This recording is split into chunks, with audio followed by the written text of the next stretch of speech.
இப்போ இந்த யூதர்கள் என்ன பண்ணுறாங்க, நபி ஸல்லல்லாஹு அலைஹி வஸல்லம் கிட்ட ஒரு வழக்கு கொண்டு போகிறாங்க. கொண்டு போகும்போது என்ன சொல்கிறாங்க, அவர்கிட்ட போய் கேளுங்க. ஏன்னா அவங்களுக்கு தெரியும், அவங்க ஷரியத்தில் என்ன அதுக்கு தண்டனைங்கிறது அவங்களுக்கு தெரியும். அது எப்படிப்பட்ட சூழல் முதல்ல புரிஞ்சுக்கணும். நபி ஸல்லல்லாஹு அலைஹி வஸல்லம் அவர்கள் மதீனாவில் போன உடனே அவர் ஆட்சியாளரா அப்படின்னு கேட்டால் முழுமையான ஆட்சியாளர் கிடையாது. நபி ஸல்லல்லாஹு அலைஹி வஸல்லம் அவர்கள் எப்படின்னு பார்த்தீங்கன்னா, அங்கே வந்து ஒரு டிரான்சிஷன் பீரியடுன்னு ஒன்று இருக்கும். அதாவது ஒரு ஆட்சி வந்து இல்லாமல் இருக்குது, புதுசாக ஒரு ஆட்சி வந்து தொடங்க போகுது. இந்த ரெண்டுக்கும் இடைப்பட்ட ஒரு காலகட்டம்னு இருக்கும். புரியுதா? இப்போ எலெக்ஷன் முடிஞ்சிருச்சுன்னு வச்சுக்கோ. எலெக்ஷன் வந்து ஏப்ரலில் முடிஞ்சிடும்.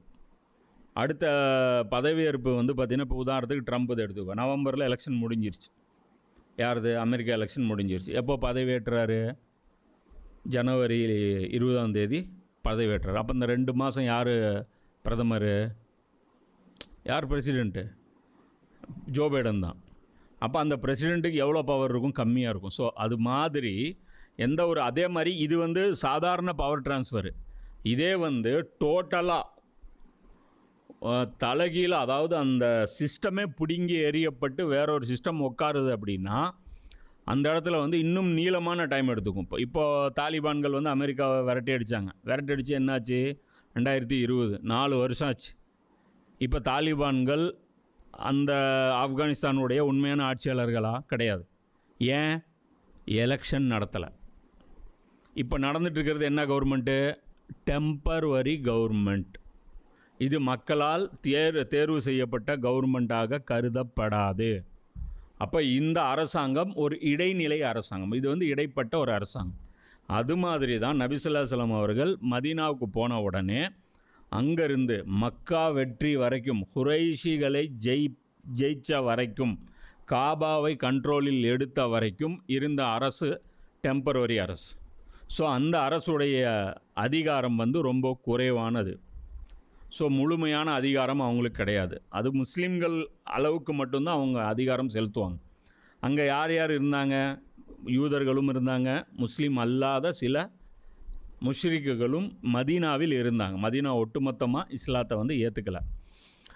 அப்போ சில நயவஞ்சகர்களும் இருந்தாங்க. அப்போ இந்த சூழ்நிலையில் முஸ்லீம்களுடைய விவகாரங்களை ரசூல்லா வந்து முடிவு பண்ணுவாங்க. ஒரு பஞ்சாயத்து, ஒரு குடுக்கல் வாங்கல ஒரு பிரச்சனை, ஒரு தலாக் பிரச்சனை, ஏதோ ஒரு சட்ட சிக்கல் அப்படின்னா நீதிமன்றம், ரசூல்லாவுடைய நீதிமன்றத்துக்கு வருவாங்க.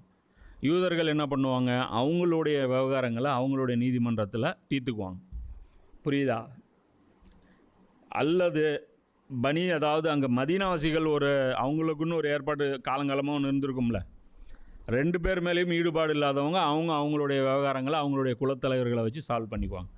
இது வந்து ஒன்றுக்கும் மேற்பட்ட நீதிமன்றங்கள் அந்த இடத்துல இருந்துச்சு ஒரு 5 வருஷத்துக்கு, ஒரு 5-6 வருஷத்துக்கு.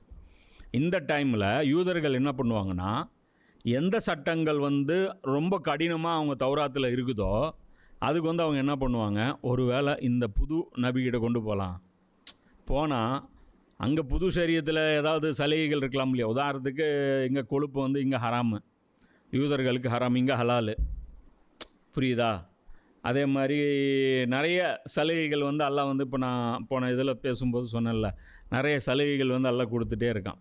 அப்போ புதுசாக டெவலப் ஆகிட்டுருக்கிற ஷரியத்து, ஒருவேளை அல்லாஹ் அதில் ஏதாவது சலுகைகள் இருக்கலாம் இல்லையா? ஸோ அதுக்காக அவங்க என்ன பண்ணுவாங்க, ரசூல்லாட்ட வழக்கு கொண்டு போவாங்க. போகும்போது என்ன சொல்லி கொண்டு போவாங்கன்னா, நம்மளுக்கு பாசிட்டிவாக அவர் பேசுனா எடுத்துக்கலாம், இல்லைன்னா எங்களுக்கு உடன்பாடு இல்லைன்ட்டு வந்துடலாம். இப்போ ஒரு நீதிமன்றத்துக்கு போய் அவர் தீர்ப்பு சொல்கிறார், ஒரு நீதிபதி, எங்களுக்கு உடன்பாடு இல்லை அப்படின்னு சொல்லிட்டு இன்றைக்கி இருக்கிற நீதிமன்றத்தில் நீ வர முடியுமா? வர முடியாது. புரியுதா?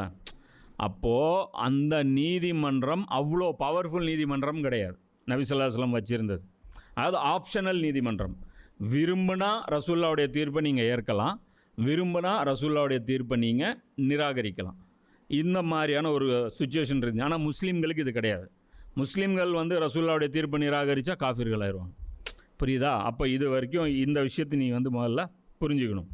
அப்போ இந்த இடத்துல இவங்க என்ன சொல்கிறாங்க, அவருக்கு மக்களிடம் உங்களுக்கு இன்ன கட்டளை கொடுக்கப்பட்டால் நீங்கள் ஏற்றுக்கொள்ளுங்கள், இல்லாவிட்டால் ஏற்க மறுத்து விடுங்கள் அப்படின்னு சொல்கிறாங்க.